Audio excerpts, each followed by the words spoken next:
हमारे साथ कुछ मेहमान जुड़े हुए हैं, आपका तारुफ करा देते हैं। राकेश सिंह जी हैं, भारतीय जनता पार्टी के प्रवक्ता हैं। डॉक्टर उमाशंकर पांडे जी हैं, कांग्रेस के प्रवक्ता हैं। और दीपक रंजन जी जुड़े हुए हमारे साथ, समाजवादी पार्टी के प्रवक्ता हैं। आलोक पांडे जी हैं, राजनीतिक विश्लेषक हैं। आप सभी मेहमानों का बहुत बहुत स्वागत है। उमाशंकर पांडे जी, शुरुआत आपसे कर रहे हैं। आज आपने वचन पत्र जारी किया, लेकिन वचन पत्र जारी आप एक तरफ कर रहे थे और जैसे ही आपका कार्यक्रम समाप्त हुआ, भारतीय जनता पार्टी की प्रतिक्रियाओं का दौर शुरू हो गया और ये कहा जाने लगा कि आप तो वचन तो पिछली बार भी किए थे, 900 वचन किए थे और उनमें से 9 वचन भी पूरे नहीं कर पाए। 900 वचन करने के बाद शिवराज सिंह चौहान खुद कह रहे हैं कि झूठ का पुलिंदा है ये पूरा आपका। देखिए योगेश जी, एक बात को समझिए, हमने आज वचन पत्र जारी किया 2023 के विधानसभा चुनाव के लिए मध्य प्रदेश में, और तुरंत ही भारतीय जनता पार्टी के तमाम पदाधिकारी, मंत्री और मुख्यमंत्री मैदान में उतर आए हमारे वचन पत्र को झूठा पत्र कहने के लिए। आप इसी से समझ सकते हैं कि हमारा जो वचन पत्र है वो कितना सच और कितना जनता के लिए उपयोगी है। अगर ऐसा नहीं होता, हमारे वचन पत्र में सच्चाई नहीं होती, तो शिवराज चौहान जी बेचैन होकर भागे भागे प्रेस कॉन्फ्रेंस करने के लिए नहीं आ जाते। जनता को हमारे वचन पे 2018 में भी भरोसा था, इसीलिए मध्य प्रदेश की सम्मानित जनता ने कांग्रेस पार्टी की सरकार बनाई थी। और आज भी मध्य प्रदेश की जनता को कांग्रेस पार्टी के वादों और दावों पर भरोसा है। ये हमारा वादा नहीं है, ये हमारा वचन है। ये वो वचन है जिस पर भरोसा हिमाचल प्रदेश की जनता ने दिखाई और पूर्ण बहुमत की सरकार बनाई। ये वो वचन है जिस पर कर्नाटका की जनता ने अपना विश्वास जताया और हमने वहां पूर्ण बहुमत की सरकार बनाई। आने वाले जो 5 राज्यों के चुनाव हैं, मध्य प्रदेश, छत्तीसगढ़, राजस्थान, तेलंगाना और मिजोरम, 5 राज्यों की जनता को कांग्रेस पार्टी पर भरोसा है और हम सरकार बनाने जा रहे हैं। वही बेचैनी शिवराज सिंह चौहान में दिखाई दे रहा है। चलिए, किसको बेचैनी कितनी है ये तो आने वाला वक्त बताएगा, लेकिन पांडे जी, सरकार डकैती डाली हुई सरकार के मुखिया तो बन गए, लेकिन उन्होंने मध्य प्रदेश को दिया क्या? व्यापम घोटाला, पटवारी भर्ती घोटाला, नर्सिंग कॉलेज घोटाला, ये घोटालों की पूरी फेहरिस्त लगा दी। मामा शिवराज घोटालों के बादशाह बन गए।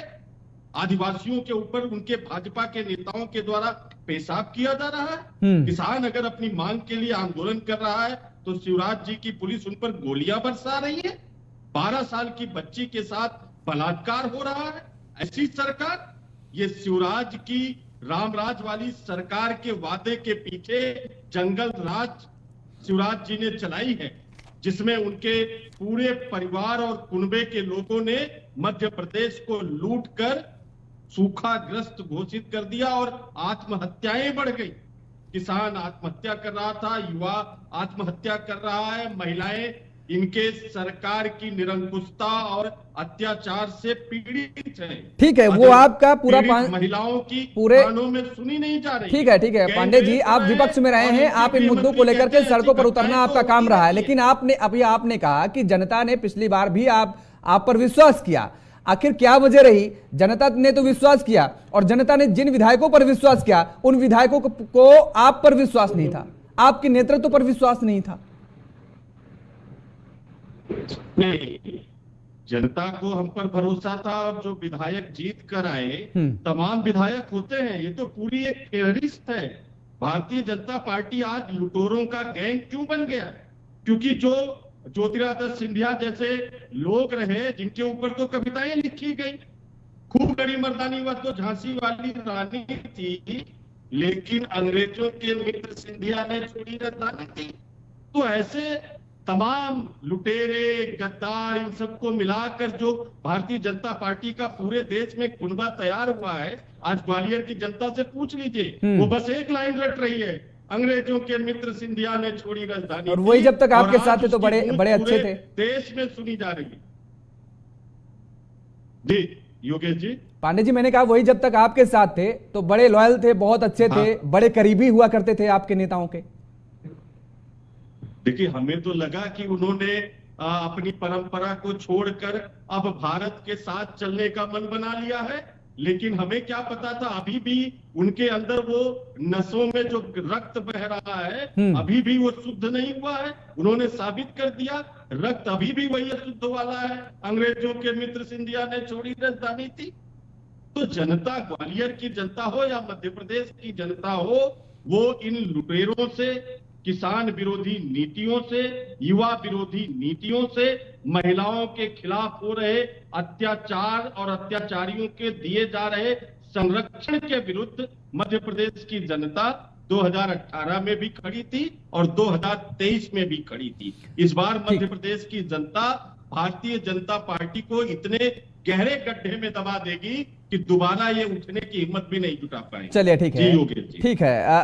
राकेश जी, देखिए उमाशंकर पांडे जी कह रहे हैं कि बौखलाहट है, उधर वचन पत्र जारी किया जा रहा है और इधर तुरंत प्रतिक्रियाएं सामने आ रही हैं।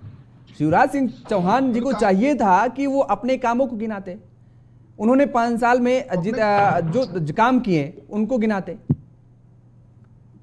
वो अपने काम को गिना रहे हैं, उसको तो जनता देख ही रही है। हाँ। वो लगातार सरकार में है तो सरकार की जनता देख ही रही है। लेकिन कांग्रेस का चरित्र क्या है, अभी कांग्रेस के प्रवक्ता लगातार, जिनके साथ लगातार राहुल गांधी के साथ सिंधिया जी बैठते थे, जब इनके साथ बैठते थे सदन में तब इनको लगता था कि सब ठीक है, लेकिन आज उन्हीं को ऊपर किस तरह की घटिया टिप्पणी कर रहे हैं। ये लोकतंत्र है, आपके साथ कोई है, आपसे असहमति है विचारों से, वो दूसरे के साथ जाएगा, लेकिन जैसे दूसरे के साथ गया हमारे साथ आए हो। आपके अंदर कोई कमी नहीं, अपने अंदर झांकिए। कांग्रेस के प्रवक्ता से मैं अनुरोध करूंगा कि अपने अंदर आप झांकिए, वो क्यों हमारे साथ आए। आपके अंदर कहीं न कहीं कमी आई होगी, लेकिन जब कोई दूसरे के साथ चला जाता है, इस तरह के रक्त शुद्ध नहीं है और अंग्रेजों का, इसके पहले जब आपके साथ थे तो ये सब चीजें नहीं थी क्या? तो अपनी टिप्पणियों को थोड़ा मर्यादित रखिए, थोड़ा उन्हीं के नेतृत्व में आपने काम किया है। आज इस तरीके से बात मत करिए कि कल आपको उनके साथ कहीं आपको भी आना पड़े, क्योंकि आपकी असहमति भी हो सकती है अपनी पार्टी से, वो आप हमारे साथ भी आ सकते हैं। तो टिप्पणियों को मर्यादित रखिए। और दूसरी बात, जहां तक ये लुटेरों की सरकार बताते हैं, कांग्रेस के प्रवक्ता को अपना इतिहास नहीं पता है। कांग्रेस की 90 सरकारों को, बहुमत की सरकारों को, इतिहास जरा पढ़िए, 90 बहुमत की सरकारों को आपने अपने इतिहास को पढ़िए, बर्खास्त किया है जबरदस्ती और उस पर राष्ट्रपति शासन लगाया है।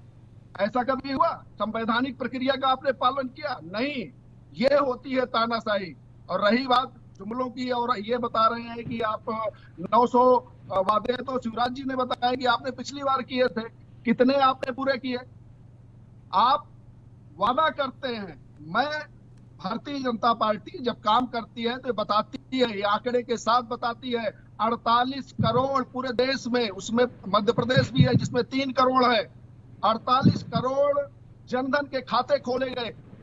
ये लोग बैंकिंग से नहीं जुड़ पाए थे। आप लेकिन राकेश जी घबराहट में समय तक के आपके शासनकाल में, ठीक है राकेश जी, लेकिन घबराहट और छटपटाहट दिख रही है क्या? मामा के अंदर भी ऐसी कुछ स्थिति नजर आ रही है क्या? क्योंकि ये क्लियर नहीं हो पा रहा कि अगर भारतीय जनता पार्टी फतेह करती है मध्य प्रदेश को तो मुख्यमंत्री कौन बनेगा, संशय बरकरार है। मैं इनसे पूछ रहा हूँ, कांग्रेस की, ये भारतीय जनता पार्टी की अपनी रणनीति है। यहाँ वैचारिक किसी परिवार के चौखट के अंदर पार्टी नहीं है, ये वैचारिक आधार पर चलने वाली पार्टी है।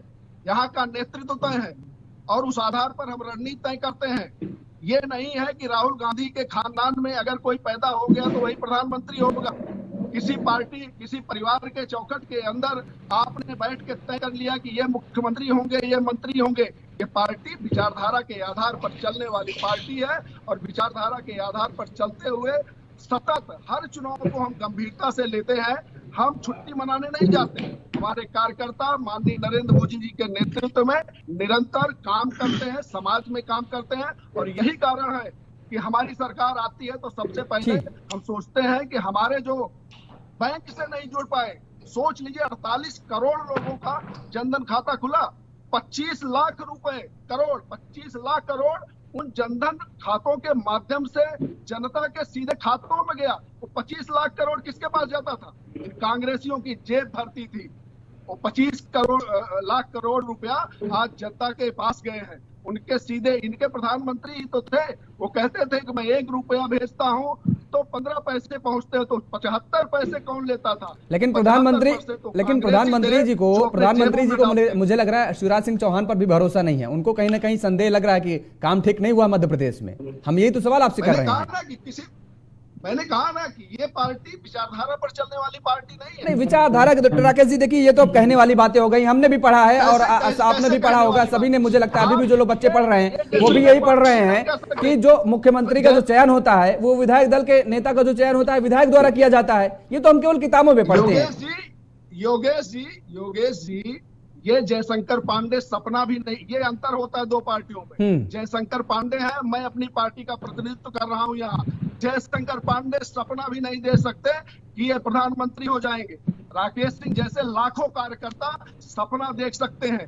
ये होता है विचारधारा पर चलने वाली पार्टी, और ये होती है जो पांडे जी का है। ठीक है, उमर शंकर पांडे जी से जवाब ले लेते हैं, उसके बाद आते हैं दीपक रंजन जी के पास। उमर शंकर जी, देखिए, इन्होंने कहा कि हम सपना भी नहीं देख सकते। हाँ। प्रभु मनमोहन सिंह जी ने वो सपना देखा था और पूरा हुआ। 89 के बाद हमने 3 सरकारें बनाई हैं और गांधी परिवार का कोई उसमें प्रधानमंत्री नहीं रहा। अगर आप अज्ञानता के शिकार हैं और जो सामने है प्रत्यक्ष है, आप उसको भी नहीं स्वीकार करना चाहते।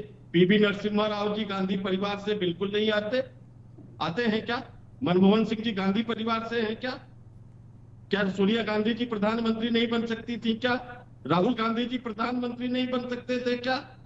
लेकिन नहीं, कांग्रेस पार्टी और गांधी परिवार, त्याग और बलिदान हमारी विरासत की शाश्वत परंपरा है। ये वो नहीं है कि नरेंद्र मोदी जी अपने ही गुरु लालकृष्ण आडवाणी के सीने पर सवार होकर प्रधानमंत्री पद के लिए सब कुछ कुर्बान करने वाले आडवाणी जी को किनारे कर देंगे। ये वो पार्टी नहीं है जो अपने ही नेताओं को, यशवंत पूरी फेहरिस्त है, यशवंत सिन्हा से लेके शांता कुमार से लेके लालकृष्ण आडवाणी, मुरली मनोहर जोशी, सबको मोदी जी ने धक्के मार के किनारे कर दिया। और सुनिए, जो हम कहते हैं वो हम करते हैं। हम आपकी तरह जुमलेबाज नहीं है कि अच्छे दिन आएंगे, 15 लाख हर खाते में आ जाएंगे, यूं ही। हम वो पार्टी नहीं है। हमने अगर कहा कि ओल्ड पेंशन स्कीम हम लागू करेंगे तो हिमाचल में सरकार बनते ही हमने लागू कर दिया। हमने कहा कि हम 500 रुपए में गैस सिलेंडर देंगे तो राजस्थान, छत्तीसगढ़ में हम 500 रुपए में सिलेंडर दे रहे। हम जो कहते, हमने छत्तीसगढ़ में कहा था कि हम 2 रुपए किलो गोबर खरीदेंगे तो हम खरीद रहे हैं। अब हम मध्य प्रदेश में भी यही बात कह चलिए ठीक है, आपने मध्य प्रदेश में भी वही बात कही है कि मध्य प्रदेश में भी आप गोबर खरीदेंगे 2 रुपए किलो। लेकिन समस्या यह है कि उसी गोबर को लेकर के बीजेपी लगातार आरोप भी लगाती रहती है कि भ्रष्टाचार गोबर तक में कर दिया गया, गोबर तक को नहीं छोड़ा गया। खैर, आएंगे आपके पास। दीपक रंजन जी, आपकी पार्टी ने भी आज मैनिफेस्टो जारी किया, 12 पॉइंट उसमें रखे गए।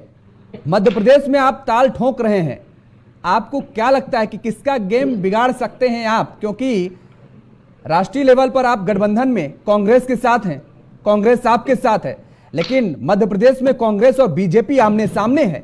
बीच में आप भी कूद रहे हैं चुनावी जंग में, वो भी कांग्रेस से अलग राह लेकर के। क्या लगता नहीं कि कांग्रेस की राह कठिन हो जाएगी, डगर आसान नहीं होगी उसके लिए? देखिए योगेश जी, समाजवादी पार्टी निरंतर वहां पे मध्य प्रदेश में चुनाव लड़ती चली आ रही है।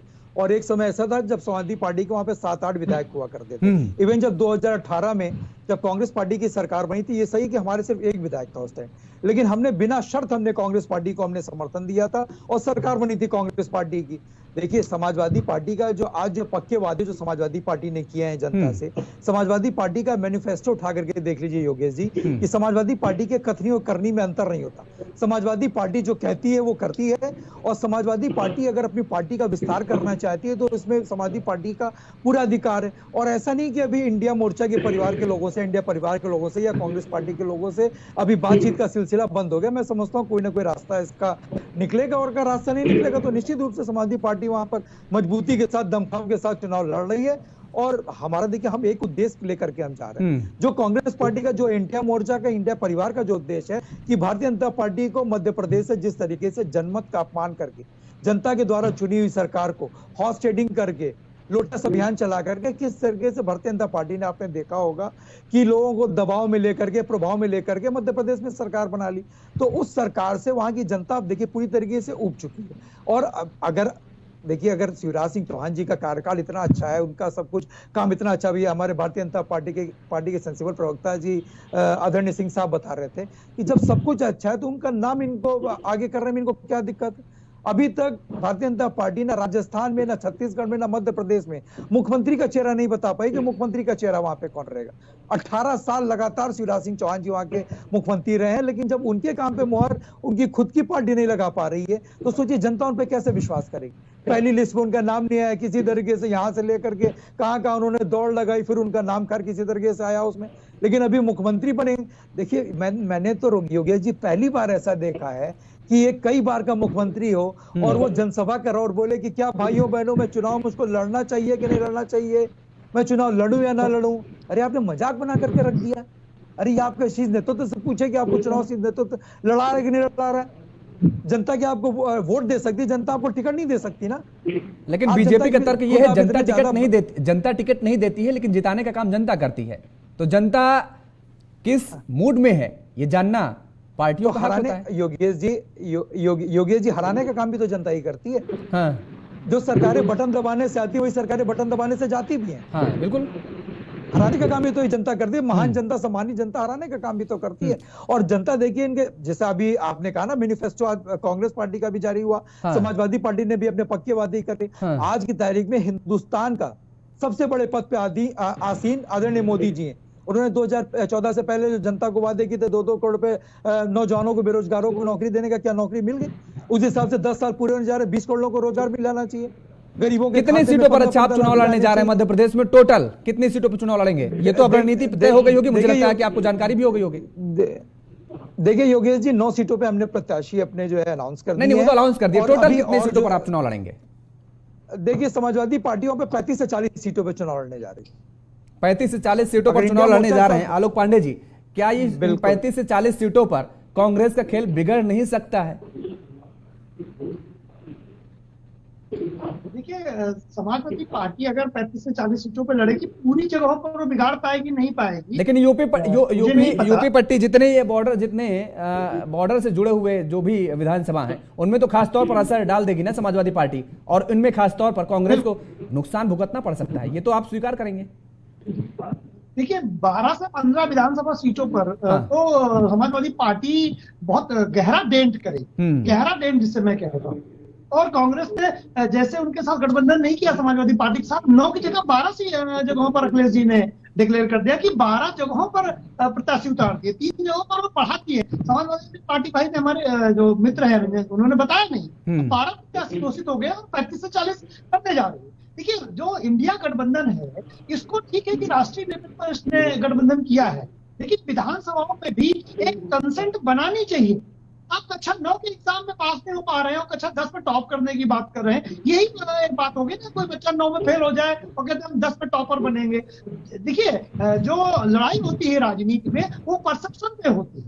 इंडिया गठबंधन का परसेप्शन क्या जा रहा है कि विधानसभाओं में उधर पंजाब में आम आदमी पार्टी नहीं लड़ पा रही है, आम आदमी पार्टी से उनका समझौता नहीं हो पा रहा है, और जगहों पर भी आम आदमी पार्टी अलग से लड़ रही है, समाजवादी पार्टी का ये कॉम्बिनेशन अलग से आ गया। उधर शिवराज सिंह जी और दिग्विजय सिंह जी में घोषणा पत्र जारी होने के पहले बातचीत हो गया, कपड़ा फाड़, हमने तो कपड़ा फाड़ होनी छुट्टी थी, यहाँ तो कपड़ा फाड़ प्रेस कॉन्फ्रेंस कर डाली इन लोगों ने।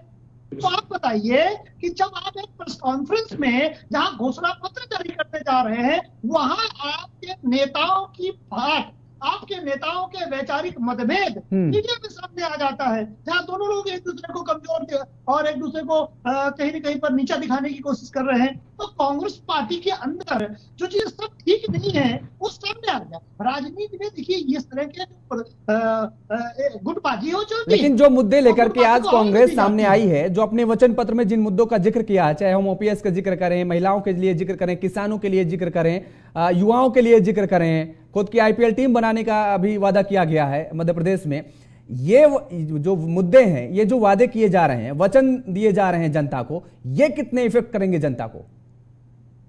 नहीं, बिल्कुल इफेक्ट करेंगे, लेकिन देखना यह है कि जनता इन वादों को कितना सीरियसली लेती है, क्योंकि नेता पिछले 75 साल से बहुत सारे वचन लेते रहे हैं और कांग्रेस सबसे लंबे समय तक शासन में रही है। अगर उसने अपने कुछ वचन किए होते तो ना तो बीजेपी को 600 रुपए देने की जरूरत पड़ती, ना कांग्रेस को बढ़ा के 1200 रुपए करने पड़ते, ना सिलेंडर 500 रुपए करने पड़ते, इतनी गरीबी होती। छत्तीसगढ़ राजस्थान में सिलेंडर 500 रुपए में किया तो चुनावी वर्ष में किया या बहुत थोड़े समय पहले किया। मुझे लगता है अगर मुझे उतनी शायद इस पर जानकारी नहीं है कि कांग्रेस की सरकार बनते ही क्या उन्होंने 500 रुपए में सिलेंडर कर दिया था। तो जब आप चुनाव आते हैं तो बस वैसे ही होता है, जब किसी की नई शादी होती है तो पति अपने पत्नी के लिए सब तेरे लिए चांद तारे तोड़ के लाऊंगा, ब्याह हो जाने के बाद पति याद तक नहीं रखता उसको। तो अब ये तो जनता देखेगी। हालांकि घोषणा पत्र काफी आकर्षक है, जनता को एक लुभाने का या जनता को अपनी तरफ आकर्षित करने का एक तरीका है।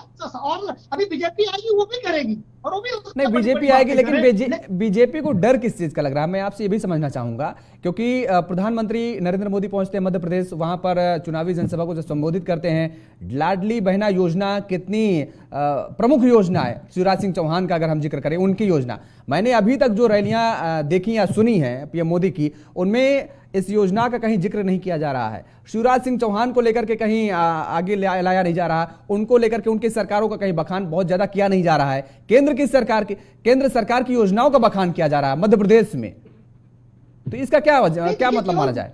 देखिए, मध्य प्रदेश में, राजस्थान में भी बीजेपी राजस्थान और मध्य प्रदेश के जो राज्य नेतृत्व है उसमें जो सामंतीकरण 18 साल से शिवराज सिंह जी है और जनता अब शिवराज सिंह को उस तरह से मुख्यमंत्री के रूप में लगातार कंटिन्यू में नहीं देखना चाहती है, एक चेहरे से ऊपर से आ जाती है।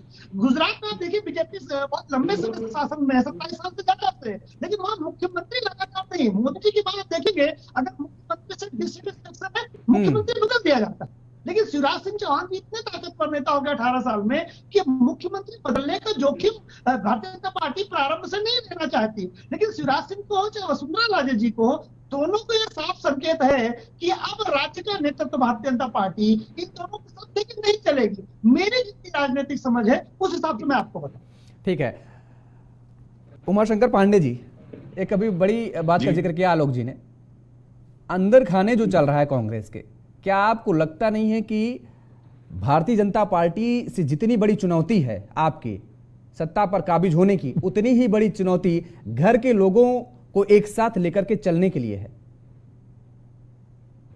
योगेश जी, देखिए, कांग्रेस पार्टी में कोई गुटबाजी नहीं है। कांग्रेस पार्टी में आंतरिक लोकतंत्र, सबको अपनी बात कहने का अधिकार है।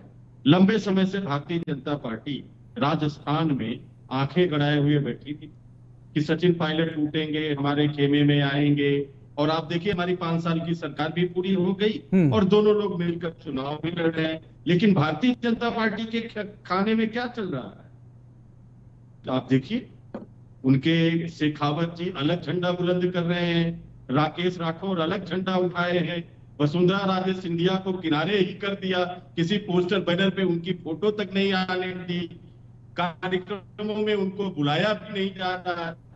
पर अगर मोदी जी और वसुंधरा राजे जी मिल जा रहे हैं तो एक दूसरे का अभिवादन भी नहीं कर रहे। वही हाल मध्य प्रदेश में है। शिवराज चौहान जी को मुख्यमंत्री का चेहरा नहीं बनाया और इनके सारे जो सेंटर के नेता जा रहे हैं वो शिवराज चौहान को किनारे कर रहे हैं।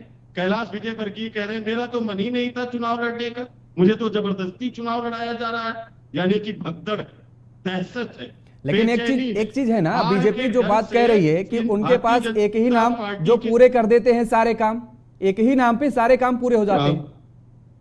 वो प्रभु उसकी गारंटी देख लीजिए। हिमाचल प्रदेश में मोदी जी फोन करके कह रहे थे कि मेरी गारंटी पर बैठ जाओ, ना वो बैठे ना ये चुनाव जीते और पूर्ण बहुमत की इनकी सरकार, कांग्रेस के पूर्ण बहुमत की सरकार में बदल गई।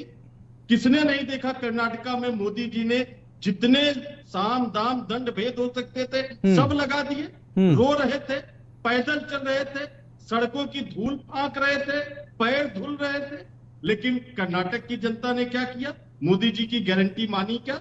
आज देश के 6 राज्यों में, जिसमें 2 बड़े राज्य हैं उत्तर प्रदेश और गुजरात, बाकी 4 छोटे छोटे राज्य हैं। बाकी में इनकी लंगड़ी सरकार ऐसी है 9 राज्यों में, जहां एक में तो इनके 0 विधायक है, फिर भी वहां उनकी गठबंधन की सरकार है। एक जगह इनका केवल 1 विधायक है, तो ऐसी इनकी लंगड़ी लूली टूटी फूटी सरकार के दम पे कह रहे हैं मोदी जी का गारंटी है। अरे प्रभु, ज्यादातर बड़े राज्यों से तो आप बाहर हो चुके हो और अब जहां जहां चुनाव हो रहे हैं आप बाहर हो रहे हो। मोदी जी की गारंटी तो योगेश जी फेल हो गई, लेकिन राहुल गांधी जी की एक गारंटी है कि अब देश में जहां भी चुनाव होंगे वहां भारतीय जनता पार्टी को जनता उखाड़ कर फेंक देगी। हिमाचल कर्नाटक उदाहरण है, मध्य प्रदेश, छत्तीसगढ़, राजस्थान और तेलंगाना और मिजोरम का 3 दिसंबर को परिणाम देख लीजिएगा। मध्य प्रदेश और राजस्थान, छत्तीसगढ़ में कांग्रेस पार्टी के भरोसे की आंधी चल रही है। राहुल गांधी जी के विश्वास और उनके मोहब्बत की दुकान की आंधी चल रही है। नरेंद्र मोदी जी की जो झूठ और जुमले की दुकान है, जो नफरत और बंटवारे का उनका सामान है, जनता ने उसको एक्सपायर कर दिया है, बाहर फेंक दिया है। और अभी हमारे मित्र भाजपा के साथी कह रहे थे शौचालय खोल दिया, जनधन योजना खोल दिया। मैं कल ही एक बैंक के रिटायर्ड मैनेजर से मिला, उन्होंने वॉलंटरी रिटायरमेंट ले लिया, स्वैच्छिक सेवानिवृत्ति ले लिया। बोले एक तो वैसे ही राष्ट्रीय बैंकों पर इतना बोझ था, कर्मचारियों की कमी से जूझ रहा था, ऊपर से वो जनधन खाता लाए, उसमें चवन्नी तो भेजा नहीं। उनको मेंटेन करने में हम लोगों की हालत खराब हो रही है। ब्लड प्रेशर के मरीज हम अलग से बन गए और इसलिए हमने स्वैच्छिक सेवानिवृत्ति ले ली कोरोना काल के पहले।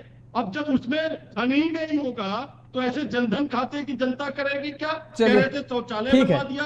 पहला तो भारत निर्माण योजना कांग्रेस, ठीक है, इन मुद्दों को लेकर के इन मुद्दों को लेकर के तो आप हर जगह पहुंच रहे हैं, ठीक है। आपने उस पर चूना पोत कर पांडे जी भ्रष्टाचार किया।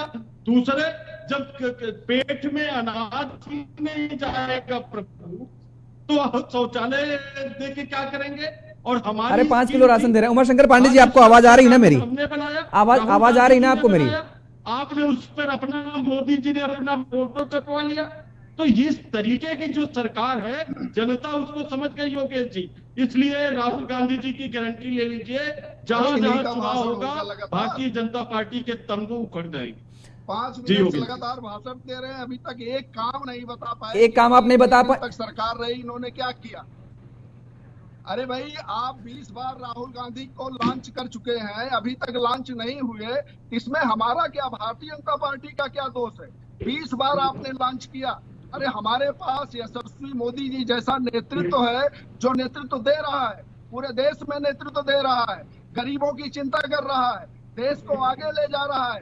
यशस्वी भारत, आगे आने वाले अमृतकाल में हम विकसित भारत बनेंगे, इस संकल्प के साथ आगे बढ़ रहा है। अरे आपके पास तो निराश हताश नेतृत्व है। अरे आपने 20 बार लॉन्च किया राहुल गांधी को। और दूसरी बात, आपने ये बताया कि मनमोहन जी को, अरे मनमोहन जी के मीडिया एडवाइजर रहे हैं उमाशंकर पांडे जी, संजय बारू जी, एक्सीडेंटल प्राइम मिनिस्टर, किताब पढ़ लीजिए, क्या गति किया था आप लोगों ने। और उसके बाद एक सलाहकार समिति बना दी, सलाहकार समिति सरकार चलाती थी, और प्रधानमंत्री और सदन में पास हुआ विधेयक राहुल गांधी फाड़ते थे प्रेस क्लब में। आपको याद नहीं है? आपको याद नहीं है सीताराम केसरी को किस तरह बेइज्जत करके आपने कार्यालय से बाहर निकाला? ये है क्योंकि गांधी नेहरू खानदान के चौखट के भीतर आपकी पार्टी बंद हो गई है। और चाहे जितना कर लीजिए आप, जब तक आप जनता के मुद्दे नहीं उठाएंगे। आपने 2009 से पहले जब चुनाव आया तो 75,000 करोड़ रुपए, 70,000 करोड़ रुपए आपने किसानों के माफ कर दिए चुनाव से पहले। यहाँ किसानों के खाते में हर साल 75,000 करोड़ जा रहा है। ये आंकड़े हैं। आप क्या कहते हैं जनधन खाते नहीं खुलने चाहिए? आपको इस बात की तकलीफ है? गरीब बैंक में खाते न खुलवा पाए, इस बात की तकलीफ है? इस वजह से आपने रोक रखा था कि पैसा कैसे सीधे जनता के पास चला जाए, आप जैसे कांग्रेसियों के पास ना आए, इस वजह से खाता नहीं खुलना चाहिए। अरे आप गरीब विरोधी हैं। गरीबी हटाओ के नारे के साथ आपने राजनीति की है, और गरीबी हटी नहीं है, केवल गरीबी हटी है, केवल कांग्रेसियों की गरीबी हटी है, गरीब वही रहे हैं। और दूसरी बात, आपने कहा कि जनधन खाते खुल गए, ये नहीं हुआ, शौचालय ने, अरे आपने कभी सोचा कि गरीब लोग अगर कहीं खुले में शौच जाते हैं तो आपके दिल में कभी दर्द हुआ? आप तो बड़े महलों में रहते थे, आपकी आदत थी, तो आपको तकलीफ हो रही है। कैसे इज्जत घर बन गया, कैसे शौचालय? अरे 3 करोड़ आवास भी दिए, ये तो आप भी दे सकते थे, क्यों नहीं दिया आपने? आपने राजस्थान की आपने बात की कि बहुत काम किया, अरे आपकी 9 साल सरकार थी, 10 साल मनमोहन सिंह की सरकार, राजस्थान को 1.5 लाख करोड़ दिया ठीक है, आपने। ठीक है हमारे राकेश सिंह तौर जी, पे सरकार केंद्र ने के सहारे ही 8.5 आप चुनाव लाख करोड़ फतह दिया। करने की कोशिश ये में लगे आंकड़े हुए हैं। हैं। राज्य ने क्या किया? राज्य की जनता ने सरकार बनाई, राज्य में मुख्यमंत्री दिया, विधायक दिए आपको, वहां की विधायकों ने क्या किया ये भी आपको बताना पड़ेगा राज्य की जनता को। देखिए ये तो हमने लाडी लक्ष्मी योजना अगर है तो 1,000 अगर हम बालिकाओं बहनों को हम दे कह रहे हैं हैं, अच्छी योजना है, तो लेकिन ये कम भी से दे कम सकते आपके हैं। नेता उस योजना का और प्रचार ही नहीं कर रहे हैं, तो इसका मतलब कहीं तो कुछ खामी या नजर आ रही है। मैं योगेश जी, जनधन खाते खुले हैं हाँ तो केवल उत्तर प्रदेश के खुल गए, मिजोरम को, राजस्थान और मध्य प्रदेश, छत्तीसगढ़ में नहीं। 3 करोड़ तो अकेले मध्य प्रदेश। ठीक है, नहीं सारे राज्यों में खुले हैं। दीपक जी ये भी खोल ठीक है, सकते थे। ठीक है, ये कितना फायदा आपको पहुंचाएंगे ये वक्त बताएगा। दीपक जी, एक सबसे बड़ी बात ये है, आप अपनी बात रखिए, लेकिन उसके साथ एक सवाल मैं जोड़ देता हूं कि अब आप मध्य प्रदेश में चुनाव लड़ रहे हैं, छत्तीसगढ़ में चुनाव लड़ रहे हैं, लगातार अपने को विस्तार करने की कोशिश कर रहे हैं, लगातार ये भी बातें चर्चा हो रही हैं सियासी हलकों में कि दरअसल राष्ट्रीय फलक पर अपने आप को समाजवादी पार्टी विस्तार करना चाहती है। लेकिन वो दौर कुछ और था जब मध्य प्रदेश में भी विधायकों की संख्या 10 तक आप बताया कि पहुंचती थी, तब मुलायम सिंह यादव हुआ करते थे। अभी आप देखिए कर्नाटक में, गुजरात में भी आपने चुनाव लड़ा, लेकिन सैकड़ों वोट में सिमट गए। तो ये कैसे अपना जो ये परसेप्शन बना है लोगों के बीच में, और कैसे अपने आप की जो मजबूती है वो दिखाएंगे? देखिए योगेश जी, ये मध्य प्रदेश की ये वही पावन धरती है जहां पर भारतीय जनता पार्टी के सबसे बड़े चेहरे, हिंदुस्तान के प्रधानमंत्री आदरणीय मोदी जी ने सीना ठोक ठोक करके कहा था कि भ्रष्टाचार के खिलाफ गारंटी मतलब भारतीय जनता पार्टी। और उसके 4 दिन बाद ही उन्होंने जिनका नाम लिया था मध्य प्रदेश के महाराष्ट्र के अजीत पवार जी का, हाँ। और नारायण राणे जी का, ऐसे बहुत से नेताओं को उन्होंने नाम लिया था, और 4 दिन बाद ही उनको डिप्टी सीएम बना दिया, उनको अपने मंत्रिमंडल में शामिल कर लिया। तो मध्य प्रदेश की जनता बड़ी समझदार है, बड़ी पढ़ी लिखी, बड़ी बुद्धिजीवी है, और देखिए अब इनके बहकावे छलावे में आने वाली नहीं है। तो देश के प्रधानमंत्री देखिए, अगर जैसे ये देश के प्रधानमंत्री का चेहरा सामने करके ही पूरा चुनाव लड़ रहे हैं, चाहे छत्तीसगढ़ लड़ रहे हैं, चाहे मध्य प्रदेश लड़ रहे हैं, चाहे राजस्थान लड़ रहे हैं। मैं कहना चाहता हूं योगेश जी, जिस तरीके से कर्नाटक में और हिमाचल में ये प्रधानमंत्री जी का चेहरा सामने रख कर चुनाव लेते, हाँ। तो अगर ताली कप्तान को, तो फिर क्रिटिसिज्म भी कप्तान को ही मिलना चाहिए। हाँ। आज जिस तरीके से प्रधानमंत्री को आगे लेकर के चल रहे हैं, उनकी योजनाओं को आगे लेकर चल रहे हैं, एक तरफ बखान तो कर रही है शिवराज सिंह चौहान जी का, लेकिन योजनाएं सारी गिना रहे हैं केंद्र सरकार की। इसका मतलब इनकी नहीं, वो मैंने सवाल, देखिए वो मैंने सवाल उनसे भी पूछा, मैंने राकेश जी से पूछा, लेकिन आलोक पांडे जी ने एक बड़ी बात रखी कि जब आप इंडिया अलायंस का जिक्र करते हैं उसमें आप एक मैसेज देते हैं जनता को कि आप साथ में हैं, लेकिन जब राज्यों के चुनाव होते हैं तो आप अलग अलग चुनाव लड़ रहे हैं, तो राज्य में एक मैसेज जाता है, जनता के बीच एक मैसेज जाता है। ये मैसेज आप कैसे, क्योंकि आपके बीच में और कांग्रेस के बीच, यानी समाजवादी पार्टी और कांग्रेस के बीच में कहीं ना कहीं दरार भी नजर आ रही है, और इसका हमने देखा घोसी जब उपचुनाव हुआ, उधर बागेश्वर उत्तराखंड में उपचुनाव हुए, तो उस दौरान कांग्रेस के जो प्रदेश अध्यक्ष राय साहब हैं उत्तर प्रदेश में, वो किस तरीके से कह रहे हैं कि हमने तो समाजवादी पार्टी को जिता दिया, लेकिन उत्तराखंड में समाजवादी पार्टी ने हमको हरा दिया। देखिए, समाजवादी पार्टी गठबंधन में सदैव बड़ा दिल दिखा करके, चाहे बसपा से, बहुजन समाज पार्टी से, चाहे समाजवादी पार्टी का गठबंधन रहा हो, चाहे पहले 2017 में कांग्रेस पार्टी से गठबंधन रहा हो, अब तो बड़ा दिल दूसरे दलों को भी तो दिखाना। क्या समाजवादी पार्टी को अपनी पार्टी का विस्तार करने का, राष्ट्रीय पार्टी बनने का अधिकार नहीं है? समाजवादी पार्टी को पहली बार तो चुनाव मध्य प्रदेश में लड़ने नहीं जा रही। अब ये तो बात, और अन्य पार्टियों को भी बात करनी चाहिए, अन्य पार्टियों को भी सीट शेयरिंग पे बात करनी चाहिए। भाई हम क्या हाथ पे हाथ रख करके बैठे रहे? वहां पे हमारी तैयारी, वहां पे हमारे वर्कर हैं, कार्यकर्ता हैं मध्य प्रदेश में, छत्तीसगढ़ में, तो हम उनको कैसे हताश और निराश कर सकते हैं?